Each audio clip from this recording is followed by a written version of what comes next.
Hello student, स्वागत है आपका मैया पाठशाला स्कूल चैनल पर, जहां हम अभी डिस्कस कर रहे हैं टेंथ और ट्वेल्थ के सभी इम्पॉर्टेंट क्वेश्चंस और टॉपिक जो कि आपके बोर्ड पर्सपेक्टिव से बहुत इम्पॉर्टेंट हैं और ऐसा है कि उनको आपको आना चाहिए और पेपर अच्छे तरीके से अटेम्प्ट करने के लिए और स्कोर करने के लिए उनमें आपको अच्छी एक अंडरस्टैंडिंग होना काफ़ी ज़रूरी है। तो वो यहाँ पे आपको सारे ही इंग्लिश जो सब्जेक्ट है उसके अंदर अपन जितने भी इम्पोर्टेंट क्वेश्चंस हैं, टॉपिक्स हैं, वो हम यहाँ सारे डिस्कस कर रहे हैं। टेंथ और ट्वेल्थ का मॉडल पेपर हम यहाँ डिस्कस कर चुके हैं और काफ़ी सारे चैप्टर्स भी ऑलरेडी हो चुके हैं। अगर आपको किसी भी चीज़ में प्रॉब्लम है तो आप वहाँ कमेंट्स के ज़रिए जो हमारे ऑलरेडी रिकॉर्डेड वीडियोज़ हैं आप उनको देखिए और वहाँ कमेंट्स के थ्रू आप हमें बता सकते हैं कि क्या आपको प्रॉब्लम हो रही है या कोई भी ऐसा टॉपिक जो आप समझना चाहते हैं या अभी तक हुआ नहीं है, तो आप वहाँ कमेंट्स के थ्रू हमें कन्वे कर सकते हैं। अभी जब हम लोग लास्ट क्लास ले रहे थे तो आप लोग ने बहुत बीच में स्टैंजा समझने के लिए हमारे से एक रिक्वेस्ट की थी। ट्वेल्थ के जितने भी स्टूडेंट्स हैं, ट्वेल्थ के सिलेबस में एक आपका वो रहेगा, टॉपिक है स्टैंजाज, जिसके लिए मैंने आपको कहा था कि जिस तरह से हम जो चैप्टर्स होते हैं हमारे, जो पूरे पूरे चैप्टर्स हैं आपके, जैसे लर्न स्टोरीज हैं, उनमें से जो हमने पैसेजेस सॉल्व किए हैं अभी पिछली क्लासेस के अंदर, मैंने आपको पैसेज सॉल्व करना बताया था, उसी के थ्रू आपका स्टैंजाज एक तरीके से उसमें एमसीक्यूज नहीं आते हैं। स्टैंजाज सॉल्व करने की एक अलग टेक्निक रहती है। स्टैंजाज क्या होते हैं? स्टैंजाज होते हैं जैसे हम लोग को स्टैंजा मतलब कोई एक पर्टिकुलर पैराग्राफ, ठीक है, उस चीज़ को क्या होगा, आपके किसी भी चैप्टर के बीच में से या पोइट्री के बीच में से आपको एक पैराग्राफ दे दिया जाएगा, आपको वो पैराग्राफ का स्टैंजा सॉल्व करना है। अगर स्टैंजा सॉल्व करना है तो आपको उसमें तीन चीज़ें रेफरेंस देनी पड़ेंगी। तीन चीज़ें, फर्स्ट होता है आपका रेफरेंस, सेकंड कॉन्टेक्स्ट और थर्ड एक्सप्लेनेशन। ठीक है, रेफरेंस का मतलब ये होता है कि आपने वो चीज़ कहाँ से ली है, कहाँ पढ़ी आपने उस चीज़ को, क्या उसका ऑथर कौन है, वो पोएम है, लेसन है, चैप्टर है, जो भी है, ठीक है, उस चीज़ में रेफरेंस में इस पर्टिकुलर दो ही ये सारी लाइनें आएंगी कि कौन सा चैप्टर है और कौन उसका ऑथर है, बस। ठीक है, नेक्स्ट चीज़ पर आ जाएंगे कॉन्टेक्स्ट। कॉन्टेक्स्ट मतलब कि अपन जैसे किस रेफरेंस में, किस कनेक्शन में हम बात कर रहे हैं, उसको बोलेंगे कॉन्टेक्स्ट। ठीक है, जो लाइनें आपको दे रखी हैं वो किस कॉन्टेक्स्ट में बात कर रही हैं, किस तरफ पॉइंट आउट कर रही हैं, उनके कहने का मतलब क्या है, ये आप कॉन्टेक्स्ट में लिखोगे। एक्सप्लेनेशन में अच्छा खासा एक पैराग्राफ आएगा जिसमें आप जो गिवन लाइनें हैं उसको पूरा एक्सप्लेन करोगे कि यहाँ पे ऑथर कहना क्या चाह रहा है, क्या उसका मतलब है, और ये पैराग्राफ जो ये यहाँ पे हमें स्क्रीन पे दिया गया है, ये आपके पेपर में आएगा, उसका पूरा मतलब क्या है और वो क्या उसके पूरी पोएट्री से क्या लेना देना है, उसका क्या उसका रिलेशन है, उस क्या ऑथर के उससे इमोशंस जुड़े हुए हैं और क्या उसमें लिंकेज है पूरे चैप्टर्स के साथ। ठीक है, तो ये आपकी पूरी चीज़ आएगी एक्सप्लेनेशन के अंदर। तो जब भी आप कभी स्टैंजा सॉल्व करेंगे तो स्टैंजा एक बहुत ही इंपॉर्टेंट टॉपिक, बहुत ही इंपॉर्टेंट पार्ट बनेगा ट्वेल्थ के क्वेश्चन पेपर के अंदर। ट्वेल्थ के क्वेश्चन पेपर में पैसेजेस होंगे आपके पास सॉल्व करने के लिए, जो हम ऑलरेडी कर चुके हैं बहुत सारे चैप्टर्स के। आगे आने वाली वीडियोस में हम बाकी सारे चैप्टर्स के जितने भी इंपॉर्टेंट पैसेजेस बन सकते हैं और एमसीक्यूज, वो हम आपको यहाँ पे प्रोवाइड करवा देंगे। लेकिन आज हम यहाँ पे कर रहे हैं एक स्टैंजा की क्लास, ताकि आप लोग भी बोर ना हो और हम लोग को भी उस चीज़ का वीडियो बनाने में अच्छा इंटरेस्टिंग लगे। ठीक है, तो यहाँ हम एक आज नई चीज़ करेंगे जिसका नाम है स्टैंजा, और वो आप लोग से काफ़ी बार कमेंट्स में डिमांड भी हुई है कि वो आपको करना है। तो आज हम यहाँ पे स्टैंजा सीखेंगे, आप इसको ध्यान से समझिए और कोई अगर प्रॉब्लम आती कुछ भी चीज़ है तो आप उस चीज़ को नीचे कमेंट्स के थ्रू यहाँ पे कन्वे कर सकते हो।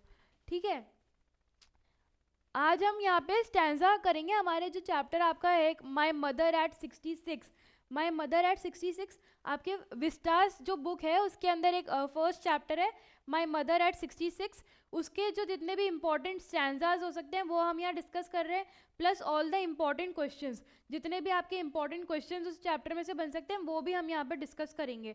ठीक है, ये चीज़ आपको यहाँ पे जो रिटन मटेरियल है वो आपको सारा का सारा पीडीएफ फॉर्मेट के अंदर टेलीग्राम चैनल जो हमारा है मैया पाठशाला स्कूल, जब आप सर्च करेंगे टेलीग्राम पे जाके तो वहाँ पे टेलीग्राम चैनल को आप जब ज्वाइन कर देंगे आपको पीडीएफ फॉर्मेट के अंदर ये सारा सोल्यूशन मिल जाएगा कि जो आपको स्टैंजाज हैं उसके एक्सप्लेनेशन, कॉन्टेक्स्ट, रेफरेंस, जो मैं आपको बात कर रही हूँ यहाँ पे उसका पूरा written material, plus all the important answers of and important questions आपको जितने भी हैं उनके सारे आपको रिटन मटेरियल पीडीएफ फॉर्मेट में कहाँ मिलेगी, मैया पाठशाला स्कूल के टेलीग्राम चैनल पे।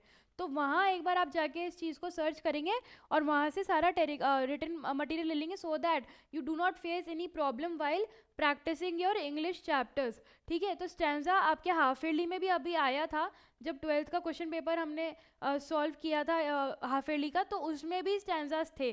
ठीक है, तो काफ़ी बच्चे कंफ्यूज थे, उनको नहीं आई वो चीज़, इसलिए क्योंकि आप लोग ने पहले उसको पढ़ा हुआ नहीं है। पर आज आपके सारे डाउट्स यहाँ पे क्लियर हो जाएंगे स्टैंजास के। ठीक है, तो जब भी आपके पास स्टैंजा सॉल्व करने के लिए कोई क्वेश्चन आ रहा है, तो उसमें आपको 3 चीज़ें लिखनी है। मैंने आपको बता दिया 3 चीज़ें क्या क्या करेंगे आप उसके अंदर। एक फर्स्ट तो आपका रहेगा उसके अंदर रेफरेंस। रेफरेंस लिखने के बाद आप सेकंड लिखेंगे कॉन्टेक्स्ट, और थर्ड आप लिखेंगे एक्सप्लेनेशन। अभी मैंने आपको बताया रेफरेंस। रेफरेंस का मतलब क्या होता है कि वो चीज़ कहाँ से ली गई है, चैप्टर का नाम, पोएट या फिर पोएट्री जो भी आपका नाम है उसका, पोएट्री का चैप्टर का नाम प्लस द ऑथर्स नेम।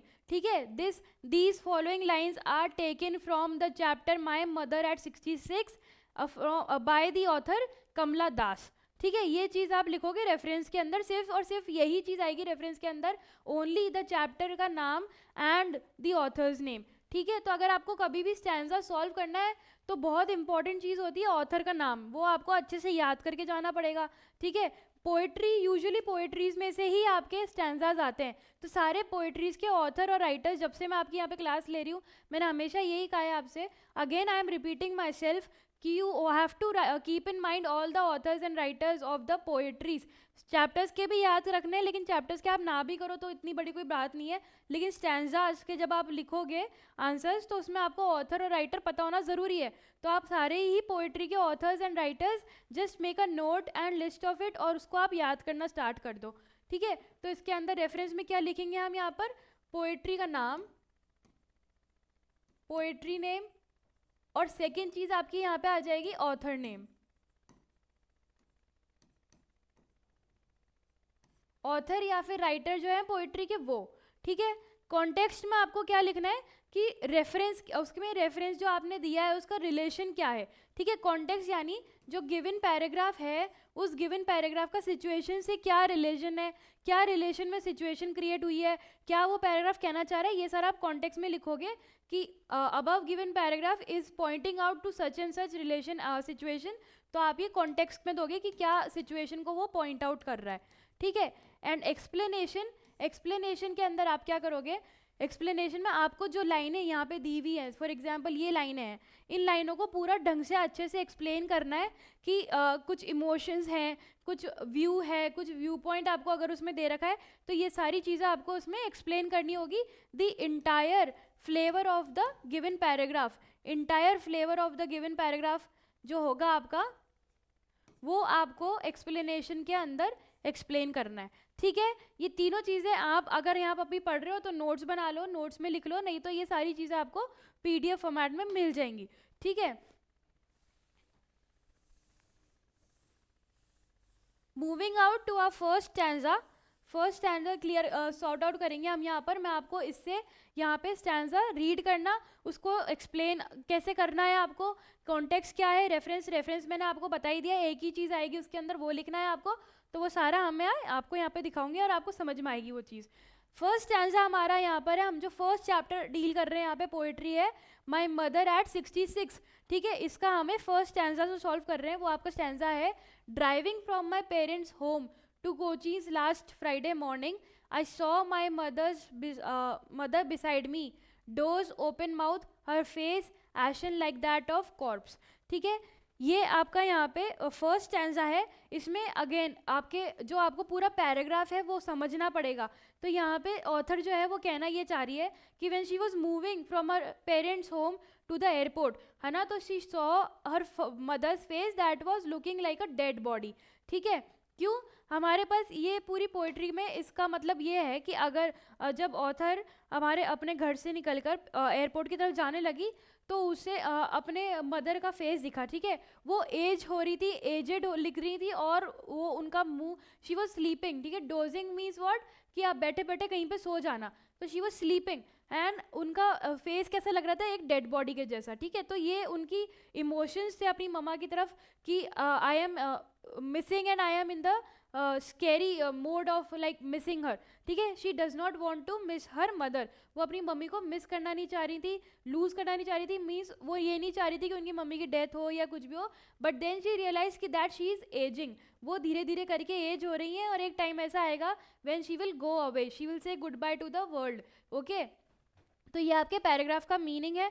उसके बाद आप इसमें फर्स्ट चीज़ आप स्टैंजा को सॉल्व करने निकलोगे, तो सॉल्व करने में सबसे फर्स्ट चीज़ आप यहाँ पे लिखोगे रेफरेंस, ये रहा आपका फर्स्ट चीज़, आप लिखोगे रेफरेंस, ठीक है। रेफरेंस में आपको मैंने बताया कि आपको चैप्टर का नाम लिखना है और ऑथर का नाम लिखना है, तो आप यहाँ सिंपली क्या करोगे, these lines have been taken from the poem, ये आ गया चैप्टर का नाम, पोयम क्या है, माई मदर एट 66, ठीक है, written by Kamala Das, a leading Indo Anglian poet, ठीक है। अगर आपको ऑथर के बारे में ज़्यादा नॉलेज है, इंडो एंग्लियन पोएट जैसे यहाँ पे लिखा हुआ है, नहीं है तो भी कोई लिखने की ज़रूरत नहीं है, आपने एक बार ही नाम लिख दिया उतना भी काफ़ी है। लेकिन अगर ज़्यादा नॉलेज है, आपने पढ़ लिया है पोएट के बारे में और वो आ गया है लकीली अगर चैप्टर के अंदर, क्वेश्चन पेपर के अंदर, तो अच्छी बात है, आप उसके बारे में लिख दो, ठीक है। कहीं minimum to minimum, bare minimum आपको नाम तो पता होना ज़रूरी है ऑथर का, ठीक है।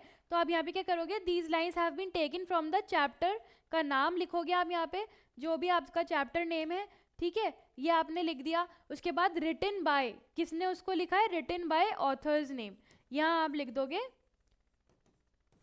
ऑथर का नाम, ठीक है। ये हो गया कमला दास, ये आपके रेफरेंस के अंदर आ जाएगा, फाइन। रेफरेंस हमने लिख दिया, उसके बाद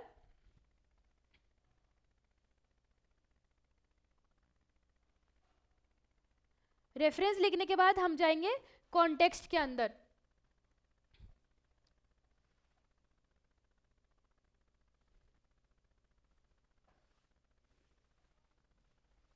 कॉन्टेक्स्ट के अंदर जाओगे आप, तीन चीजें लिखनी होंगी स्टैंजाज में, मैंने आपको अभी बता दिया, स्टैंजा में तीन चीजें आएंगी, reference, context and explanation.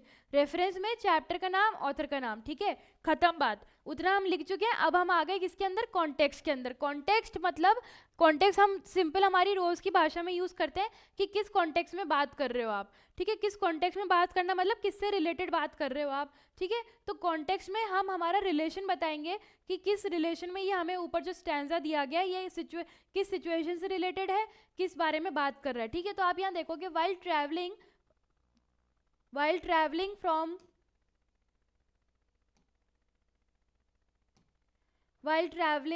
from her parents' home to Cochin, the poet sadly looks at her aged mother's wrinkled and colorless face, realized that the old age now was reflected on her face, ठीक है। आप यहाँ पे relation की बात कर रहे हो कि जो ऑथर है उन्होंने अपनी मम्मा का फेस देखा एंड शी वॉज एजिंग, ठीक है, she was ageing and the age of her mother is reflected on her face, wrinkles आ रहे थे, ठीक है, रिंकल आने लग गए थे, and it was a colourless face. Colourless face जैसे आप देखते हो बुढ़ापे में किसी भी इंसान का फेस बड़ा कलरलेस सा हो जाता है, ग्लो नहीं रहता है, ग्लो एज इन जो यूथ में होता है, जो यंग पीपल में हम जो ग्लो लेके चलते हैं वो ग्लो यूजुअली ओल्ड एज में नहीं होता है, दैट डल्स आउट, ठीक है। तो वो हो गया आपका, she realise that the old age now was reflected on a face, ठीक है। तो आपको ये सिचुएशन समझानी है कॉन्टेक्स्ट के अंदर कि पैराग्राफ में हो क्या रहा है। पैराग्राफ में ये हो रहा था कि ऑथर ने अपनी मम्मा का फेस देखा and she realise that her mother was ageing and all the wrinkles and colourless face is visible now on her face, ठीक है, all the age is visible on her face, तो वो अब aged होती जा रही है। ये सिचुएशन आपको समझानी है, सिचुएशन आपने कॉन्टेक्स्ट के अंदर समझा दी, ठीक है। अब नेक्स्ट आपका थर्ड चीज़ क्या आती है, थर्ड चीज़ आती है एक्सप्लेनेशन। एक्सप्लेनेशन मीन्स व्हाट, कि आपने ऊपर वाले पैराग्राफ से क्या सीखा, क्या समझा, उसका चैप्टर में क्या लेना देना है, उसको आपको पूरा एक्सप्लेनेशन के अंदर समझाना है, ठीक है।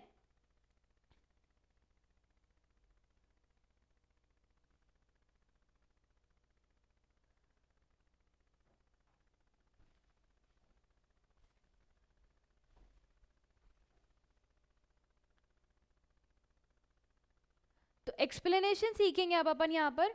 एक्सप्लेनेशन का मतलब ये है कि आपने पैराग्राफ में जो भी समझा है उसको यहाँ पे आप एक्सप्लेन कर दो, ठीक है। तो एक्सप्लेनेशन में हम ये एक्सप्लेन करेंगे, it was last Friday morning when the poet was driving with her mother from her parental home to Kochi airport, ठीक है। आपको एक एक चीज़ बहुत सिंपली यहाँ से लेते हुए चलनी है, स्टैंजा की एक एक लाइन को आपको एक्सप्लेन करना है ढंग से, पूरा, सो दैट जब मार्क चेकिंग करने वाला आपका एग्जामिनेशन, जो एग्जामिनर पेपर चेक कर रहा है, वो जब आपका पेपर देखे तो उसको ये चीज़ लगनी चाहिए कि बच्चे ने पूरा एक एक चीज़ बहुत अच्छे से समझाई है और यहाँ उसको मार्क्स अच्छे से मिलने चाहिए। ठीक है, तो एक्सप्लेनेशन में आप क्या करोगे, driving from my parents home to Cochin last Friday. ये तो ईजी है कि हाँ, मैं अपने मम्मी पापा के घर से निकल के कोचीन निकल रही थी लास्ट फ्राइडे मॉर्निंग को। ठीक है, तो आपको स्टार्टिंग की लाइन तो यही समझ में आ गई है ना। और उसके आप एक एक करके समझाओगे कि जो ऑथर है वो अपने पेरेंटल होम से निकली एयरपोर्ट के लिए कब, लास्ट फ्राइडे मॉर्निंग। एक एक चीज़ आपको बहुत डिटेल में समझानी है, वो यहाँ पे लिखी हुई, आप चाहो तो स्क्रीनशॉट ले लो, चाहो तो रजिस्टर्स के अंदर लिख लो वीडियो पॉज करके, नहीं तो आपको वैसे भी पीडीएफ फॉर्मेट पूरा का पूरा हमारा टेलीग्राम चैनल में मिल जाएगा, वहाँ से आप इसको लेके कॉपी कर लेना। ठीक है, तो उन्होंने अपनी मम्मा को देखा, अपनी मम्मी को देख के वो क्या हुआ, उन्होंने, उनकी मम्मी जो है वो मुंह खोल के सो रही थी, जैसे ओल्ड एज में यूजुअली लोग सोते हैं, बूढ़े बूढ़े लोग आप देखोगे यूजुअली तो वो ऐसे मुंह खोल के सो रहे होते हैं, तो वैसे ही उनकी मम्मी सोई हुई थी। एंड देन शी रियलाइज्ड कि उनके सारे रिंकल्स आ चुके हैं, उनका फेस कलरलेस हो चुका है, एंड शी वॉज एजिंग। ठीक है, so the author never wanted to lose her mother, वो कभी नहीं चाहती थी कि उनकी मम्मी की डेथ हो जाए या वो उनको छोड़ के चली जाए। ठीक है, तो ये पूरी सिचुएशन आपको एक्सप्लेन करनी अपने वर्ड्स में, ओन लैंग्वेज में, ओन वर्ड्स में, एक्सप्लेनेशन के अंदर। एक्सप्लेनेशन में आप ये पूरा यहाँ पे एक्सप्लेन करोगे। Her mother was sitting beside,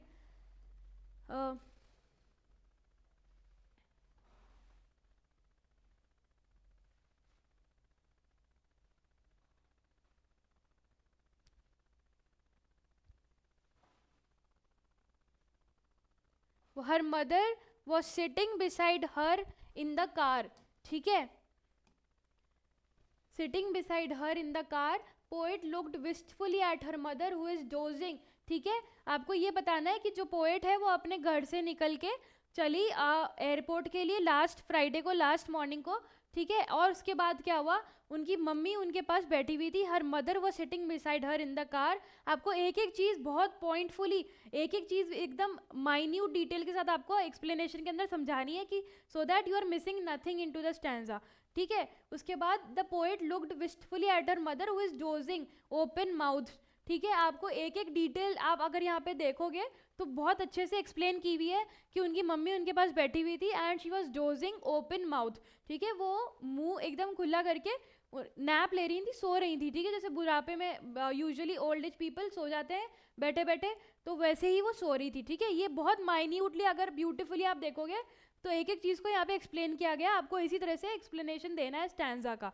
ठीक है, she notices that her mother's face is lifeless, तो ऑथर ने ये नोटिस किया कि उनकी मम्मी का फेस जो है वो लाइफलेस, जैसे एजेड पीपल का हो जाता है वैसे बिल्कुल लाइफलेस हो चुका है। Devoid of colour, devoid of colour मतलब बिना कलर के, कलर से अलग होना। ठीक है, कोई कलर नहीं था उनके चेहरे के ऊपर।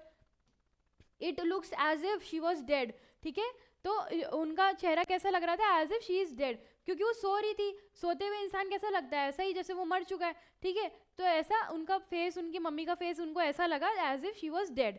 नेक्स्ट है, this sight is very saddening to the poet. ठीक है, ये नज़ारा उनके लिए बहुत ही दुखमय, दुखदायी था। ठीक है, तो ये आपका यहाँ पे स्टैंजा 1 पूरा सॉल्व हो गया। रेफरेंस में बहुत सिंपल सी बात है, कॉन्टेक्स्ट आपको उसमें ये लिखना है कि क्या सिचुएशन है, एक्सप्लेनेशन में आपको एक एक चीज़ बहुत डिटेल के साथ एक्सप्लेन कर देनी है। सिंपल सी बात है, स्टैंजा सॉल्व हो जाएगा। ठीक है, एक स्टैंजा हम यहाँ सॉल्व कर चुके हैं, अब हम सेकेंड स्टैंजा के ऊपर जाएंगे, आपको और अच्छे से आइडिया हो जाएगा उस चीज़ का। अभी हमारे पास 3 स्टैंजा सॉल्व करने के लिए यहाँ पे इस चैप्टर में, तो स्टैंजा 1 हो चुका है। स्टैंजा 2 और 3 जब आप देखोगे तो आपको बहुत अच्छी क्लैरिटी मिल जाएगी कि किस तरह से स्टैंजा सॉल्व किए जाते हैं। ठीक है, तो सेकेंड स्टैंजा आपका यहाँ पर ये है, and realised with pain that she was as old as she looked but soon put that thought away, looked out at young trees printing merry children spilling out of their Holmes.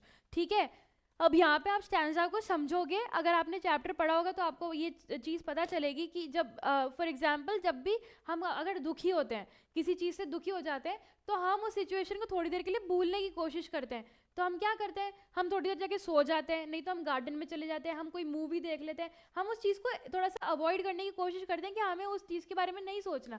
For example आपके exam हुए और अच्छे marks नहीं आए आपके, ठीक है, तो आप पूरे दिन उसके बारे में सोचे जा रहे हो, दुखी हो रहे हो, तो आप थोड़ी देर उससे क्या करोगे, आप उससे थोड़ी देर ब्रेक लोगे। ब्रेक कैसे लोगे, आप उस चीज़ को सोचना ही बंद कर दोगे, या तो आप सो जाओगे थोड़ी देर, नहीं तो मूवी चले जाओगे, शॉपिंग चले जाओगे, ठीक है। तो आप उस चीज़ को, सिचुएशन को अवॉइड कर रहे हो।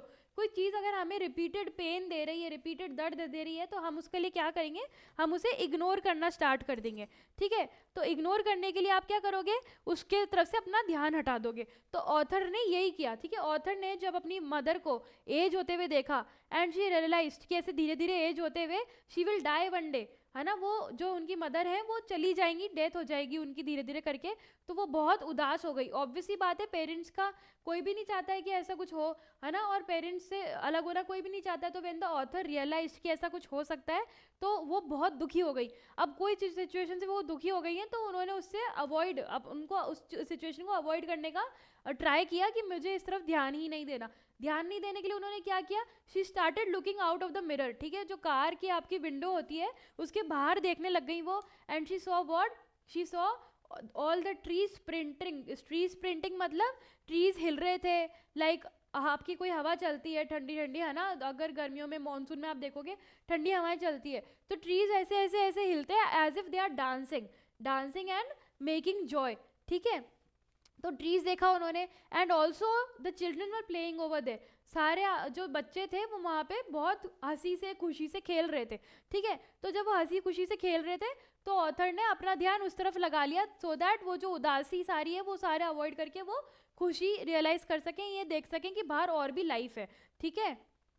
तो ये हो गया आपका सारा एक्सप्लेनेशन। जो भी अभी मैंने आपको एक्सप्लेन किया है हिंदी में, इंग्लिश में, यहाँ पर वही आपको अपने एक्सप्लेनेशन के अंदर लिखना है, ठीक है। आपको चीज़ें बिल्कुल सिंपली तरीके से समझनी है और उनको एज इट इज़ पेपर के अंदर लिख देनी है, ठीक है। यहाँ पे जितना मैंने समझाया आपको, वो पूरी की पूरी ऐसी की ऐसी चीज़ एक्सप्लेनेशन के अंदर आएगी, ठीक है।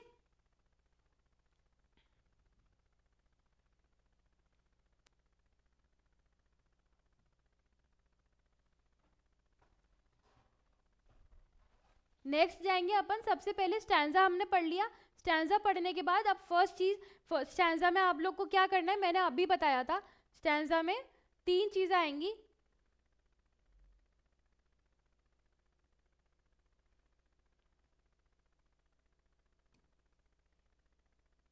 तीन चीजें क्या आती है स्टैंजा के अंदर, एक फर्स्ट तो आएगा आपका रेफरेंस,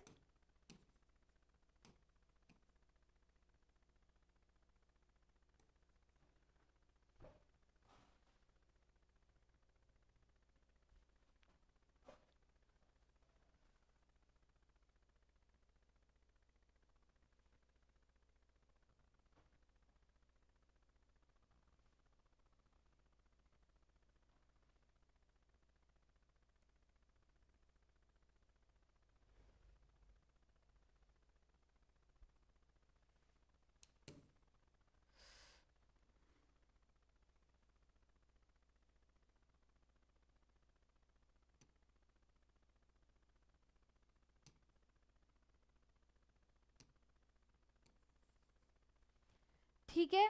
तो आप फर्स्ट चीज क्या लोगे जब आपको स्टैंजा सॉल्व करने हैं, तो स्टैंजा सॉल्व करने के लिए फर्स्ट चीज आपकी लगेगी रेफरेंस, अगेन सेकंड चीज आपकी लगेगी कॉन्टेक्स्ट, और थर्ड चीज आपकी लगेगी एक्सप्लेनेशन,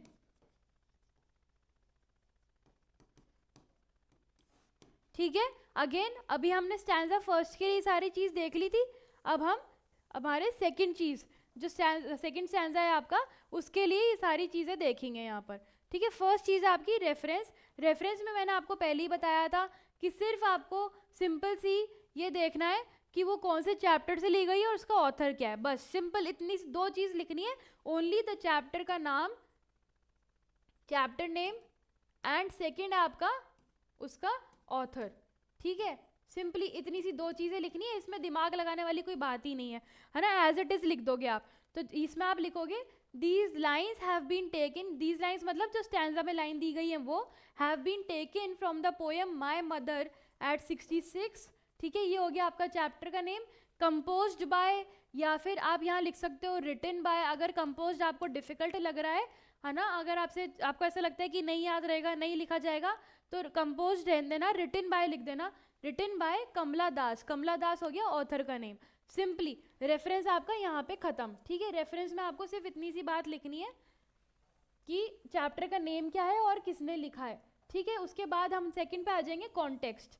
कॉन्टेक्स्ट में क्या लिखना है, सिचुएशन, कि सिचुएशन ली कहाँ से गई है, उसका किस सिचुएशन से मतलब है, कहाँ हमें इस चीज़ को रिलेट करना है। ठीक है, तो आपका नेक्स्ट चीज़ है यहाँ पे कॉन्टेक्स्ट। कॉन्टेक्स्ट में ये होगा कि आप सिचुएशन समझाओगे, जो एग्जामिनर है उसको हमें सिचुएशन समझानी है। ठीक है, सिचुएशन क्या है हमारी,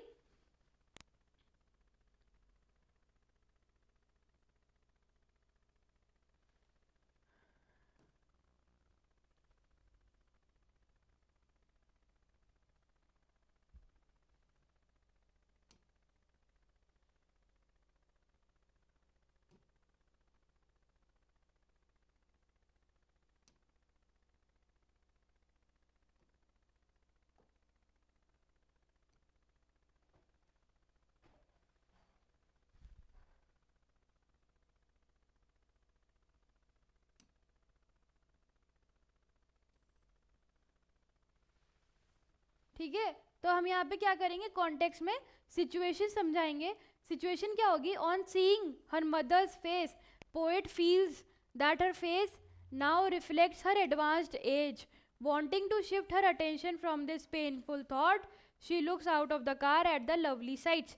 ठीक है, ये आपका सिचुएशन आपने समझा दी। क्या सिचुएशन है कि जब पोएट ऑथर अपनी मदर के साथ बैठी थी, तो उनको ये रियलाइज हुआ कि उनकी मम्मी अब एज हो रही हैं and she may die one day, है ना, she might be like say good bye to her. ठीक है, और ये चीज़ उनको बहुत दुखी कर गई, इसलिए उन्होंने इस सिचुएशन को अवॉइड करने के लिए she started looking out of the window and at the lively sides. Lively sides मतलब जो बाहर खुशी का माहौल चल रहा था वो उसको देखने लग गई। ठीक है, उन्होंने अपना ध्यान उस चीज़ से हटा लिया। ये आपका यहाँ पे इस चीज़ को आपका ना कॉन्टेक्स्ट दे दिया, यानी सिचुएशन को समझाना, है ना। तो सिचुएशन समझा दिया आपने यहाँ पे बहुत सिंपल सी, कि भैया ऐसी बात थी, सिचुएशन एक्सप्लेन करने के लिए कि अपनी मम्मी का चेहरा देख के वो उदास हो गए और अपना ध्यान हटाने के लिए उन्होंने बाहर देखना स्टार्ट कर दिया। सिंपल इतना सी बात है। ठीक है, क्योंकि एक्सप्लेनेशन में आप पूरा अच्छे से जो फ्लेवर है चीज़ों का वो डालने वाले हो। एक्सप्लेनेशन में आपको एक एक वर्ड बहुत माइन्यूट डिटेल के साथ एक्सप्लेन करना है। ठीक है, तो हम ये सारी चीज़ एक्सप्लेनेशन के लिए छोड़ देंगे। अभी हमने यहाँ पे इतना लिख के काम खत्म कर दिया। ठीक है,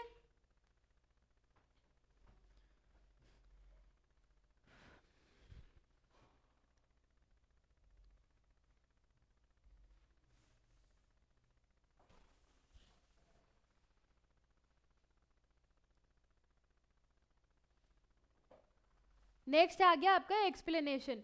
एक्सप्लेनेशन में क्या करेंगे अपन, एक्सप्लेनेशन में एक एक चीज हमें ढंग से एक्सप्लेन करनी है। ठीक है, तो फर्स्ट है आपका it is saddening side. Saddening side यानी बुरा लगने वाला, बहुत ही दुखमयी कोई सीन है आपका। तो saddening sight for the poet behold her mother's old age face. ठीक है, हम में से कोई भी हमारे मम्मी पापा को एज होते हुए देखना पसंद नहीं करता। ठीक है, पसंद नहीं करता एज इन ये नहीं चाहते हम कि कभी भी हम हमारे मम्मी पापा से दूर हो जाए। ठीक है, दे विल एज, ये तो ऑब्वियसली नॉर्मल सा एक फैक्ट है कि आपके मम्मी पापा एज होंगे, है ना, हम भी एक दिन एज होंगे। एंड देन ऐसे ही the world works, okay, the generation goes on, कि आपके एक age then first age second age third age generation में गो ऑन, ऐसे ही चलता है। ठीक है, लेकिन it's always very sad for us to see our parents age, है ना, and we never want to lose our parents, यही होता है।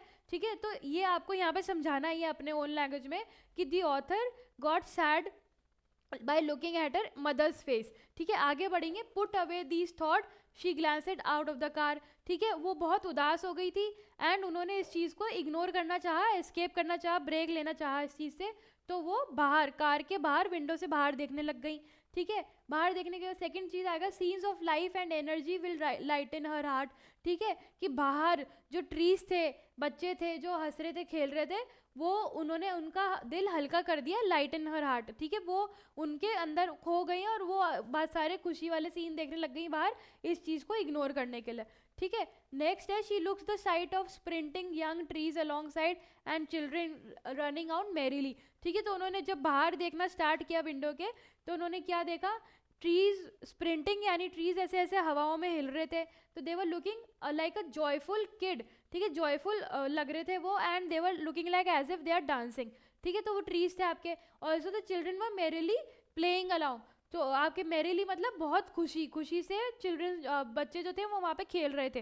ठीक है, तो all these things were making the poet happy. वो इस पूरे सारे फैक्ट को इग्नोर करके बाहर निकल गई थी, और बाहर निकल के उन्होंने क्या देखा कि सारे जो बाहर अच्छे व्यूज थे उनको देख के उनका हार्ट हल्का हो गया। ठीक है, दिल हल्का हो जाना जिसको कहते हैं अपन, वो। ठीक है, स्टैंजा 3 करेंगे अब अपन। स्टैंजा 3 जब आप यहाँ पे देखोगे,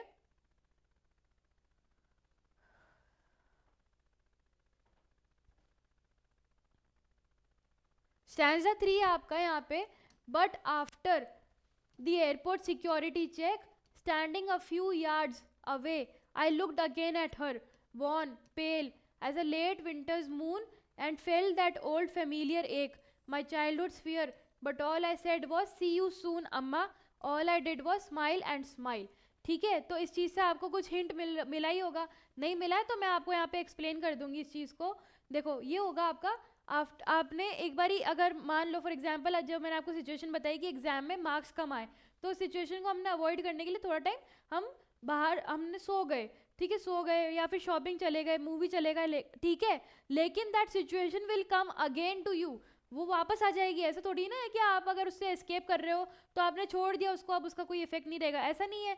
थोड़ा टाइम बाद जब मूवी खत्म हो जाएगी तब आपको उसकी याद आ जाएगी वापस, जब आप सो के उठ जाओगे तब वापस आपको याद आ जाएगी। ठीक है, या फिर आप जब गार्डन से वापस घर आओगे तब अगेन आपको वो चीज़ याद आएगी। ठीक है, तो जब भी आप अगर किसी चीज़ को इग्नोर करोगे, एस्केप करो, उससे भागने की कोशिश करोगे, तो लेकिन वो चीज़ दोबारा आपके व्यूज़ में, आपके दिमाग में आएगी ही आएगी। ठीक है, तो यहाँ पे जो हमारे पोएट हैं उनके साथ सेम सिचुएशन यही हुई थी कि उन्होंने एक बार जब हमारी अपनी मम्मी से अपना ध्यान हटा के सारा जो सिचुएशन थी उदासी वाली, उस चीज़ को एस्केप करना चाहा, कैसे, कार के बाहर, विंडो से बाहर देखते हुए। तो जब उन्होंने विंडो से बाहर देखा तो एक टाइम के लिए तो उन्होंने उस चीज़ को इग्नोर कर दिया था, बट देन अगेन जैसे ही वो वापस उस सीन को छोड़ के एयरपोर्ट पे पहुंचे तो वो सारी चीज़ें उनके दिमाग में दोबारा वापस स्ट्राइक करने लगी। किस तरह से स्ट्राइक करने लगी, उनको वापस से अपनी मम्मा का चेहरा दिखा, that was pale pale colourless. ठीक है, बिल्कुल एजेड हुआ, तो उनको वापस से उनकी चाइल्डहुड जो उनका फियर था वो उनके सामने आ गया। चाइल्डहुड फियर क्या होता है, सभी बच्चों का एक ही फियर होता है कि that they never want to lose their parents. ठीक है, कोई भी अपने पेरेंट्स के अलग होना नहीं चाहता होता है। बचपन में बच्चे ऐसे ही होते हैं, अपने मम्मी पापा का हाथ पकड़ के रहते हैं, they never want to lose them. ठीक है, तो वो ही उनका चाइल्डहुड फियर, जो ऑथर का चाइल्डहुड फियर था, दैट स्ट्राइक अगेन। ठीक है, वो वापस आ गया जब एयरपोर्ट पे वो गई। ठीक है, उन्होंने अपनी मम्मा का चेहरा देखा, and all she could say, जो सिर्फ वो एक बात बोल पाई, and that was see you soon Amma. Okay, when you are going away from somewhere, और आप बोल के जाते हो कि फिर आता हूँ, वापस मिलता हूँ, इसका मतलब क्या होता है कि सब कुछ अच्छा रहेगा, मैं वापस भी आऊँगा, I will see you and I will meet you again. ऐसा कोई भी नहीं कह के जाता है कि देखते हैं आगे क्या होता है, ऐसा नहीं है ना। हम लोग हमेशा अच्छे पॉइंट पे, गुड पॉइंट पे ग्रीट करके निकलेंगे कि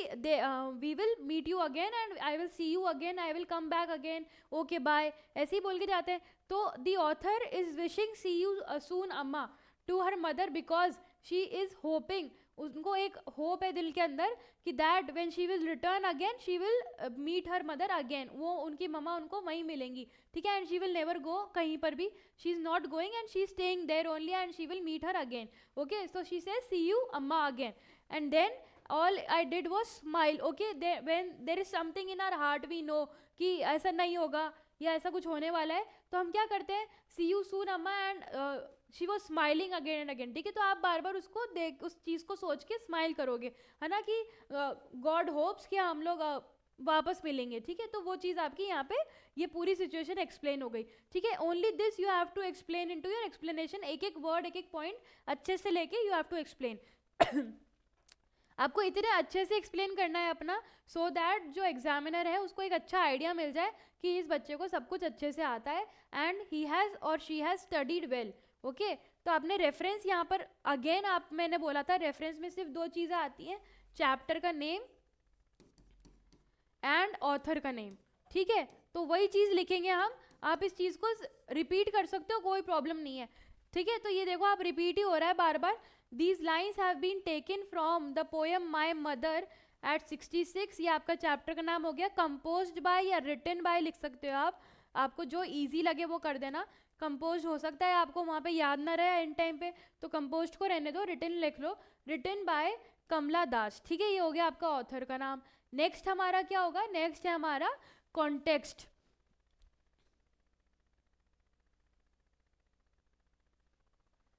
कॉन्टेक्स्ट पे जाएंगे हम। कॉन्टेक्स्ट क्या है यहाँ पर, कॉन्टेक्स्ट मीन्स सिचुएशन एक्सप्लेन करना, ठीक है। अगेन मैं बता रही हूँ आपको सिचुएशन। थर्ड स्टैंजा हम यहाँ सॉल्व कर रहे हैं। अब आपको अच्छे से एक क्लियर इमेज बन जानी चाहिए अपने दिमाग में कि क्या क्या करना है, ठीक है। तो जब मैं यहाँ एक्सप्लेन कर रही हूँ तो already things should run into your head, आगे दिमाग में सारा पॉइंट ऑफ व्यू जो है हमारा एक्सप्लेनेशन का है वो दौड़ना चाहिए आगे से आगे, कि जो मैम कह रही है वो सही है, हम लोग सही सोच रहे हैं, ठीक है। तो ये चीज़ आपका कॉन्टेक्स्ट में आएगा। Now the poet is at the airport where she once again looks closely at her mother, bids her goodbye with a smile, willing to put away fear of losing her, ठीक है। यही situation है कि अब author जो है वो author station पे सॉरी एयरपोर्ट पे पहुंच चुकी है, वो अपनी मम्मा का चेहरा फिर से देख रही है and she is smiling to put her fear away, वो अपना जो डर है वो दूर रखना चाह रही है कि मेरी मम्मी कहीं चली जाएंगी और आई विल लूज हर, ठीक है। तो she just want to escape from that fear, she is trying to escape by smiling, so she is smiling again and again, ठीक है। ये होगी आपकी कॉन्टेक्स्ट सिचुएशन। अब आ गया एक्सप्लेनेशन। एक्सप्लेनेशन जैसे अभी मैंने थोड़ी देर पहले आपको पूरा डिटेल्ड एक्सप्लेनेशन दिया था एक, उसी तरह से आपको एक एक चीज़ डिटेल में समझानी है, एक एक चीज़ डिटेल में लिख के वहाँ पर आनी है कि हम लोग इस पैराग्राफ से क्या समझ रहे हैं, जितना हो सकता है A to Z डीप बिल्कुल वैसे समझा के आना है आपको, ठीक है। ये देखो, after the security check at the airport poet stands a few yards away from her mother, from there she again looks at her mother's face yellowish and dull, ठीक है। वापस जब उन्होंने अपनी मम्मी का चेहरा देखा तो वापस उनको वो चेहरा वापस से डल सा येलो सा दिखने लगा, वापस उनके दिमाग में वही सारी बातें आ गई कि my mother is ageing now and she will die one day, ठीक है। वही सारी चीज़ें आ गई। Moon of the late winter, moon of the late winter मतलब जैसे हम फॉर एग्जाम्पल अभी जैसे फॉर एग्जाम्पल विंटर्स चल रहे हैं, तो जब आप विंटर्स में कभी कभी बाहर निकल के मून को देखोगे तो it is all covered into all the fog, जितना भी कोहरा होता है, क्लाउड्स होते हैं, उसके अंदर वो ढक जाता है ना। उसकी सारी जो ग्लो होती है मून की यूजुअली वो सब ढकी हुई होती है और वो बहुत डल दिख रहा होता है। Moon is looking very dull. आप कभी विंटर्स में बाहर निकल के देखोगे मून बहुत डल दिख रहा होता है, एकदम ही बिल्कुल ब्लर सा दिख रहा होता है, ठीक है। तो वो एक्चुअल मून नहीं होता, वो यंग नहीं होता, वो एकदम ग्लोई सा नहीं होता है, वो क्या होता है, डल हो जाता है। तो वैसा ही इंसान एजेड पूरा जब एज हो जाएगी उसकी तो मैक्सिमम ओल्ड एज में वो दिखने लग जाएगा, उसका फेस डल हो जाएगा। तो she was comparing her mother's face to late winter's moon, ठीक है। The poet's heart is filled with her childhood pain. Childhood pain कौन सा था कि that she never wanted to lose her parents, never wanted to lose her mother, वो वापस आ गया, ठीक है। It is the fear of losing her mother. The poet is extremely pained and anxious. Pained and anxious मतलब दुख में, जो पोएट है वो वापस दुख में चला गया। एंग्शियस मतलब नर्वस हो जाना, किसी चीज़ को लेके बहुत ज़्यादा घबरा जाना, ठीक है। एंग्शियस हो गई and therefore she can only say to her mother see you soon Amma, see you soon amma. She is hiding her pain from her mother, she only smiles and bid her goodbye.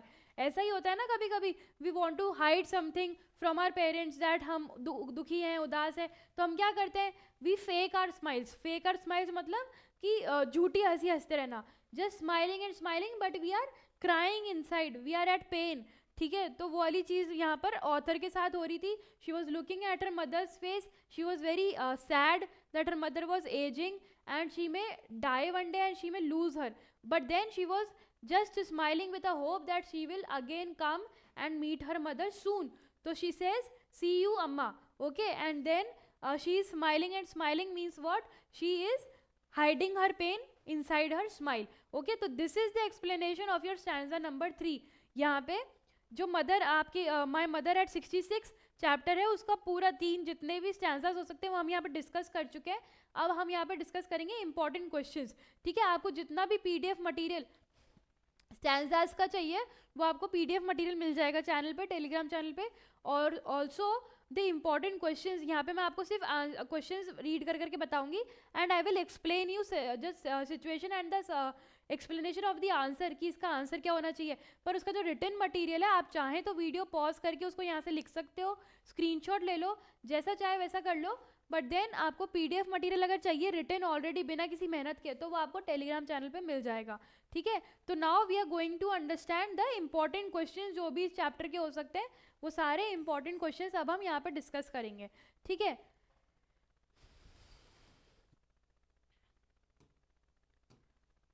तो first question, your first question is what is the kind of pain and ache that the poet feels. ठीक है, इस question का मतलब क्या हुआ कि किस तरह का दर्द और जो मतलब उदासी थी वो पोएट के अंदर चल रही थी, पोएट क्या फील करना कर रही थी और किस तरह की उदासी उसके दिल में चल रही थी। ठीक है, तो ये इसका आंसर क्या होना चाहिए, इसका आंसर यही है जो मैंने अभी आपको स्टैंजा समझाया उसके अकॉर्डिंग यही आपका दिमाग में एक इमेज बन गई होगी चैप्टर की, अगर आपने नहीं भी पढ़ा है तो, कि उनके अंदर एक दर्द था that her mother was ageing. ठीक है, उनके मदर का फेस पूरा येलो हो चुका था, पेल, कलरलेस, डल हो चुका था, and she realise that her mother is ageing and she may die one day. ठीक है, she does not wants to lose her mother, वो अपनी मम्मी को खोना नहीं चाह रही थी, and this was the pain and ache that was going on inside her heart. ठीक है, तो ये आपके ऑथर का पेन एंड एक था। ये हो गया आपका इसका इस वाले क्वेश्चन का आंसर।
तो आपका फर्स्ट जो क्वेश्चन है उसका आंसर यहाँ पे ये रहा आपकी स्क्रीन, जो मैंने आपको समझाया था वही स्क्रीन के ऊपर है।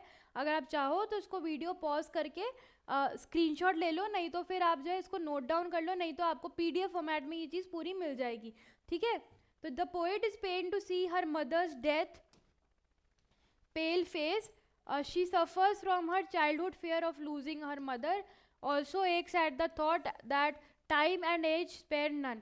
ठीक है, ये आपका बहुत कॉमन एक सेइंग है कि time and age spare none. ठीक है, कि टाइम से और एज से कोई नहीं बच सकता। ठीक है, तो ये आपका चीज़ यहाँ पे इसका आंसर क्लियर हो गया कि जो ऑथर है, आपका क्वेश्चन ये था कि ऑथर के कौन सा पेन, कौन सा जो दर्द उनके दिल में चल रहा था, तो ये आपका आंसर यहाँ से क्लियर हो गया। ठीक है, सेकंड क्वेश्चन पे चलेंगे। सेकंड क्वेश्चन है आपका,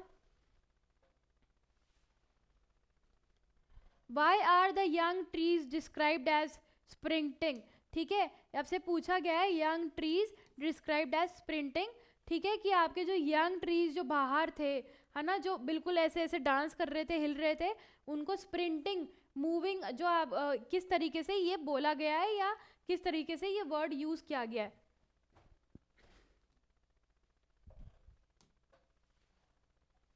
ठीक है, तो ये रहा आपका इसका आंसर।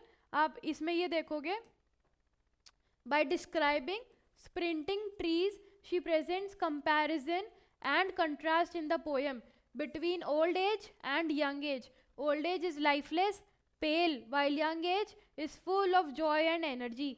ठीक है, ऐसा ही होता है, poetries are not just plain text, है ना। मैंने आपको लिटरेरी डिवाइस पढ़ाए थे जब मैंने इंग्लिश लिटरेचर का पेपर आपके साथ सॉल्व किया था, तो एक लिटरेरी डिवाइस करके मैंने आपको चीज़ टॉपिक क्लियर करवाई थी, है ना। तो लिटरेरी डिवाइसेस यही होते हैं कि आप जो चीज़ लिख रहे हो, जो चीज़ आप यूज़ कर रहे हो, बना रहे हो, पोएम लिख रहे हो, यानी तो चैप्टर लिख रहे हो, जो भी कर रहे हो आप, तो उसका एक एसेंस उसमें डालना बहुत ज़रूरी होता है। ठीक है, अगर आप जोक लिख रहे हो तो इसमें एक कॉमेडी एसेंस आना ज़रूरी है। स्टोरी लिख रहे हो तो उसमें एक पेनफुल या नहीं तो थ्रिलर, जो भी आपका स्टोरी का बैक पॉइंट है, उसका एसेंस आना ज़रूरी है। तो जब आप सैड पोइट्री लिख रहे हो तो उसका एक एसेंस आना ज़रूरी होता है। ठीक है, तो जो ऑथर्स एंड राइटर्स जो होते हैं, they are very good at expressing themselves through words, through poetries. ठीक है, तो जब ये सब करते हैं तो वो एक अलग अलग तरीके की चीज़ें उसमें ऐड करते हैं। तो जो पोएट है हमारे कमला दास, उन्होंने ये चीज़ जब यहाँ पे एक सीरियस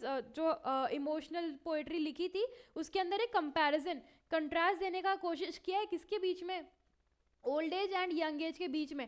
ठीक है, she was sitting in the car, on one hand she was sitting with her mother. ठीक है, उनकी मम्मा बैठी थी एक side, and the other side when she looked out of the window, she saw what, she saw all the full of life young trees। ठीक है, they were sprinting, moving, एकदम green हरियाली वाले पेड़ थे बाहर, और जो छोटे छोटे बच्चे थे वो खेल रहे थे, है ना, बहुत हंसते हुए और कूदते हुए। तो that was a contrast, comparison किसी चीज़ के बीच में, कि एक तरफ तो आपके बिल्कुल एजिंग है ना, बुढ़ापा है, और एक तरफ आपके एकदम जवानी है, मतलब पूरा फुल ऑफ यूथ जो माहौल है वो है। तो she was creating a contrast, comparison between old age and young as. ठीक है, तो ये रहा आपका आंसर यहाँ पे। ये आपको पीडीएफ में फॉर्मेट में मिल जाएगा, इसको कॉपी करने का इतना लोड लेने की जरूरत नहीं है, पीडीएफ ले लो, आपको चीज़ मिल जाएगी।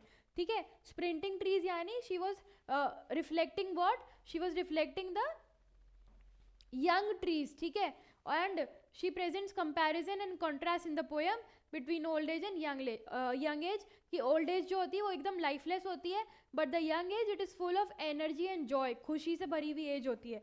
फाइन, नेक्स्ट आपके थर्ड क्वेश्चन है, why has the mother been compared to the late winter's moon.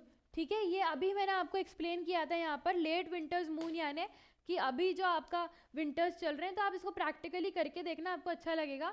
Late winter's moon means what, जब आप घर से निकलोगे रात के समय पे चांद को देखोगे आप, when you are looking at the moon, तो that looks very dull. Dull means what, covered into all the fog, fog होता है, क्लाउड्स होते हैं। तो वो जो ग्लो एक समर में हम देखते हैं मून की, वो आपको विंटर्स में नहीं दिखेगी। ठीक है, आपको मून बहुत ही ब्लर सा, एकदम धुंधला धुंधला सा दिखता है मून, क्या, इसलिए because it is covered into the kohra all the fog and the clouds. ठीक है, तो वो आपको बहुत ही डल दिखता है, दैट्स वाई। तो the author's mother's age was compared to late winter's moon because of the dullness, the colourlessness, ठीक है। जैसे चांद एकदम आपको ग्लो के बिना, कलर के बिना दिखता है सर्दियों में, वैसे ही किसी भी इंसान का ओल्ड एज में जाके चेहरा एकदम डल और कलरलेस हो जाता है।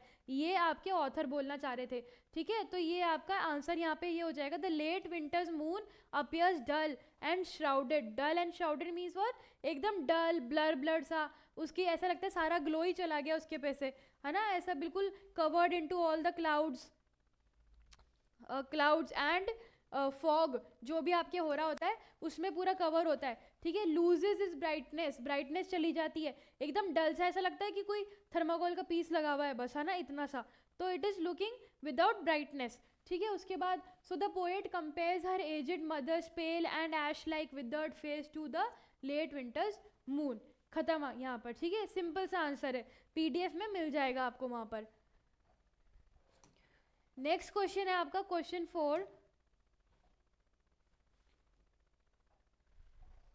क्वेश्चन 4 है आपका, what do the parting words of the poet and her smile signify, ठीक है। पार्टिंग वर्ड्स, पार्टिंग वर्ड्स मतलब कि जब आप कहीं से पास हो रहे हो, कहीं से डिपार्चर आपका हो रहा है, तो parting means what, you are departing, ठीक है। आप कहीं किसी से दूर हो रहे हो, कहीं से दूर जा रहे हो, when you are saying good bye to people, तो that is you are parting from them, ठीक है। तो parting words and the smile signify of the author, ठीक है। जो ऑथर है वो जब वहाँ से जा रही थी, एयरपोर्ट पे से जा रही थी, तो वो उन्होंने अपने मम्मी को क्या बोला था, उन्होंने कहा था सी you soon Amma, okay, and her and she smiled, ठीक है। तो यहाँ पे क्वेश्चन आपसे ये पूछ रहा है कि सी यू सून अम्मा एंड स्माइल का क्या मतलब था वहाँ पर, ठीक है। तो मतलब यही था कि that she was trying to move over that pain, वो जो उनका दिन के अंदर जो डर चल रहा था, जो पेन चल रहा था, that she will lose her mother, तो वो सी यू सून अम्मा करके एक होप ले रही थी कि when I will come back again I will still see my mother over here and I will meet her again, ठीक है। शी वॉज गिविंग, खुद को एक तसल्ली देना कहते हैं ना अपन, तसल्ली। तो वो जो ऑथर है, she was pacifying her self, she was justifying कि हाँ ये सही होगा and I will meet her again, तो she was just smiling and saying see you soon, ठीक है। तो इसका आंसर आपका ये हो जाएगा, the parting words of the poet word see you soon Amma. Parting words जो थे ऑथर के वो थे सी यू सून अम्मा, ठीक है। And these words signify her hope to see her mother soon again. अभी बताया मैंने आपको कि that the author was hoping to meet her mother again when she returns, okay. It is a kind of promise to her mother.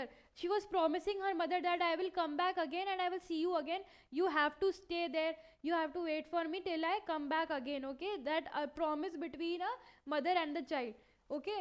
Her smile signifies that she was trying to hide her pain from her mother. अभी बताया मैंने आपको, when we are a lot of like we are bearing a lot of pain inside us, what we do, we just smiling, हम किसी को कुछ बता नहीं सकते हैं उस बारे में, तो हम क्या करते हैं, we just smile so that we can hide that pain behind our smiles. तो that is going on over here, same situation, the author is trying to hide all the pain and misery with her smile, ठीक है। तो वो she was just smiling. Next question है आपका, what did the poet realize when she looked at her mother in the car, ठीक है। जब poet ने अपनी मम्मा को देखा तो उन्होंने क्या रियलाइज किया, ठीक है। ये आपका मतलब है यहाँ पे कि poet realize when she is looking at her mother in the car, ठीक है। जो अपनी मम्मा को जब वो अपने कार में देख रही थी तो उन्होंने क्या रियलाइज किया था उन्होंने, she was looking at her mother's face, ठीक है। और उनका मदर का फेस एकदम जो है कि कलरलेस हो चुका था, डल हो चुका था। तो शी रियलाइज कि मेरी mummy she is ageing now, है ना, she is ageing now and she is no more a young person, she is old now and we may lose her, we may say good bye to her because she is saying bye to all her youth, है ना। तो उसको she is getting old, तो धीरे धीरे करके जब वो एज हो रहा है, कोई इंसान बुढ़ापे में आ रहा है, तो शी में लूज हर ये रहा आपका answer. On seeing her mother's pale and lifeless face, the poet realise that she had grown old and would soon be no more, ठीक है। यही कि उनकी जो मम्मा थी, शी वॉज एजिंग, वो धीरे धीरे करके बूढ़ी हो रही है एंड बहुत जल्द या आने वाले समय में she would be no more mean she would die, ठीक है। वो हमेशा तो नहीं रहेंगी, तो शी वुड डाई, ठीक है। एंड दिस थॉट पेन्ड हर, ये जो एक थॉट था ये इनको उनको दर्द दे रहा था, उनको परेशानी दे रहा था, ठीक है. This is your answer to this question, ठीक है. All the important questions we are discussing here. इस जो चैप्टर के फ्रीक्वेंटली आस्क्ड क्वेश्चंस है, फ्रीक्वेंटली जो आपके सीबीएसई के पेपर्स में आए हैं, आरबीएसई के पेपर में बार बार पूछे गए हैं, वो क्वेश्चंस हम यहाँ डिस्कस कर रहे हैं. और इन क्वेश्चंस के आने की फ्रीक्वेंसी काफ़ी ज़्यादा है, ठीक है. तो अच्छा है कि आप इसको अच्छे से याद कर लो, पढ़ लो. स्टैंजास भी हो सकता है रिपीट एकदम सेम यहीं से आ जाए, तो ये आपका लक है. आप अच्छे से इन वीडियोज़ को देखो और इस चीज़ की प्रैक्टिस करो, आपको सारी चीज़ें यहाँ से क्लियर हो जाएंगी, ठीक है.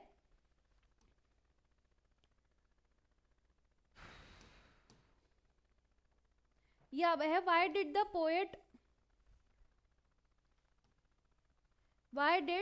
poet looked out of the car and what was its result?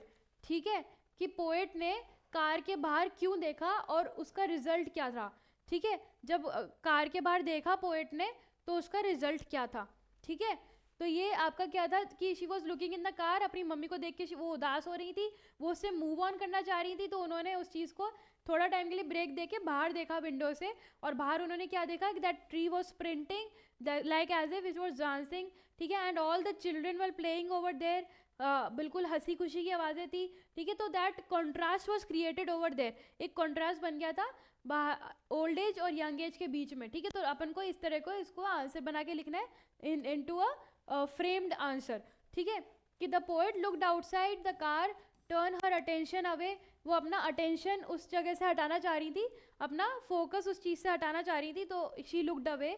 And from her mother's withered and deathly pale face, अपनी मम्मा के बिल्कुल बुढ़ापे वाले फेस से वो हटाना चाह रही थी ध्यान अपना, ठीक है. The sight of merry children told her that joys and sorrows are inseparable, ठीक है. तो जब उन्होंने अपनी मम्मा के चेहरे से नज़र हटाई and when she saw out, उन्होंने बाहर देखा तब उन्हें रियलाइज हुआ कि death and life, old age and young as, all this is inseparable. Joy and sorrow, सुख दुख एक साथ आते हैं, ऐसा बोलते ना, तो they are inseparable. There is no person on the earth who is experiencing only happiness, or there is no person on the earth who is experiencing only sadness, okay. We are experiencing both, they are both inseparable, ठीक है. जो दोनों सुख दुख हमेशा एक साथ चलेंगे और एक साथ आएंगे जाएंगे. तो this is what the author realized when she was looking out of the window. ये हो गया आपका इस चीज का आंसर. नेक्स्ट क्वेश्चन है आपका,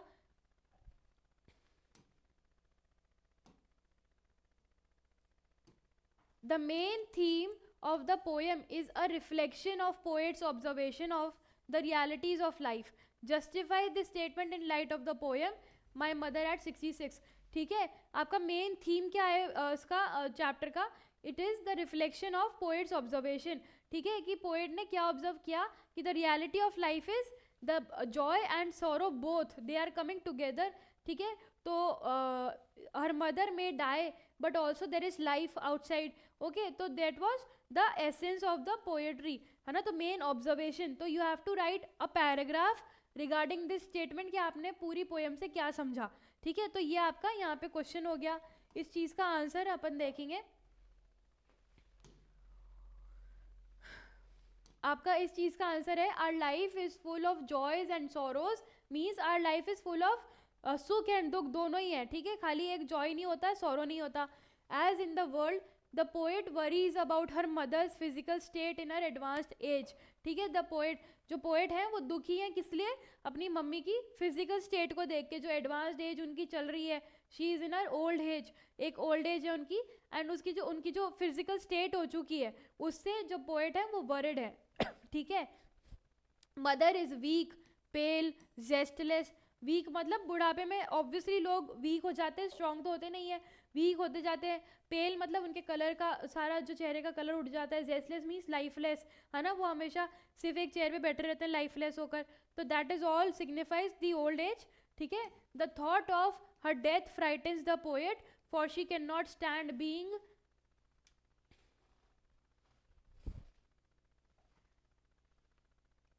being separated from her when she is pained at such thought, ठीक है, she is pained at such thoughts, she observed that the world around is going on as usual, ठीक है. कोई भी जो अपना ज़िंदगी में लाइफ में जो लोग होते हैं, nobody wants to get separated from their parents, okay, we all want to stay with our parents forever. So the poet is getting worried by the fact that her mother may die once because she was getting old, ठीक है. तो जो author है वो डर रहे थे इस चीज़ से, she was getting frightened, ठीक है, frightened the poet, and for she could not stand being separated from her, cannot stand being means कि वो बर्दाश्त नहीं कर सकती थी उनसे अलग हो जाना, ठीक है, separated from her. When she is pained at such thought, she observed that the world, ठीक है, but then she suddenly realizes कि if her mother is dying also, then also the world is going as usual, ठीक है. ऐसा ही होता है ना, कोई for example somebody is dying, तो हम क्या करेंगे, एक दिन, 2 दिन, 3 दिन उसके लिए परेशान होंगे, for example max to max 1 year, but then life goes on, ठीक है, go with the flow types of things happens, है ना, और हम लोग एक तरफ से आगे चल जाते हैं, मूव ऑन कर जाते हैं हमारी लाइफ के साथ, ठीक है. तो the poet realise that the world goes on as usual. अगर ऐसा कुछ हो भी जाता है ना, कोई भी चीज़ ऐसी हो रही है, तो देन वापस से जो वर्ल्ड है वो अपनी ट्रैक पे आ जाएगा and the life goes on as usual. उसके बाद young trees grow stronger, merry children run about with joy and excitement, they are without worries और pain and enjoying their life as usual, ठीक है. तो यही बात है कि जब हमारे साथ कोई पेन है, कोई दर्द है, but still the world is going on as usual. All the young trees they are sprinting, small children they are playing, okay. तो नथिंग इज बीइंग स्टॉप्ड, जो जैसा है वो वैसा ही रहेगा.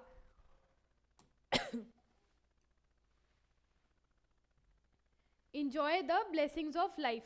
This is all for your important questions. All these are important stanzas and questions that may come from this chapter, ठीक है. आपके इस चैप्टर में से जितने भी इंपॉर्टेंट स्टैंजाज हो सकते थे, इंपॉर्टेंट क्वेश्चंस हो सकते थे, वो हमने यहाँ पर डिस्कस कर लिए हैं, ठीक है. ये बहुत बार आपके एग्जाम्स के अंदर आ चुके हैं, इनकी फ्रीक्वेंसी काफ़ी ज़्यादा है, तो आप इनको अच्छे से ढंग से पढ़ के जाना, ठीक है. इन सब का जो आंसर्स हैं आपके, वो आप अपने ओन लैंग्वेज में लिख रहे हो, अंडरस्टैंडिंग पे बहुत अच्छी बात है. स्टिल आपको एक बारी प्रैक्टिस करनी है, तो आप PDF फॉर्मेट में हमारे टेलीग्राम चैनल जो है उससे आप अच्छे से सारा मटेरियल डाउनलोड करके उस चीज़ को बार बार प्रैक्टिस कीजिए. हो सकता है कि सेम टू सेम यहीं से क्वेश्चंस आ जाएं, तो उस केस में आपके बहुत अच्छी एक प्रैक्टिस हो रखी होगी ऑलरेडी, ठीक है. तो आप उस चीज़ को बार बार थरली एक बार रिवाइज करेंगे तो बहुत अच्छे मार्क्स सिक्योर करने की आपकी यहाँ से एक चांसेस हो जाएंगे, ठीक है. तो आपको क्या करना है, यहाँ से क्लासेस लीजिए, वीडियोस लेके आप अपना PDF फॉर्मेट से बार बार प्रैक्टिस कीजिए उस चीज़ को, तो वहाँ से आपके बहुत अच्छे से मार्क्स सिक्योर हो जाएंगे, ठीक है. This is all for our today session. यहाँ पे हम इस वीडियो को ख़त्म करेंगे. अब कल हम और जो आपके बचे हुए चैप्टर्स हैं उनकी पोइट्रीज़ के और सारे स्टैंजाज डिस्कस करेंगे, जितने भी स्टैंजाज हो सकते हैं, तो ताकि एंड तक आपको एक बहुत अच्छी अंडरस्टैंडिंग हो जाएगी इस चीज़ की कि स्टैंजाज सॉल्व किए कैसे जाते हैं, ठीक है. Thank you so much.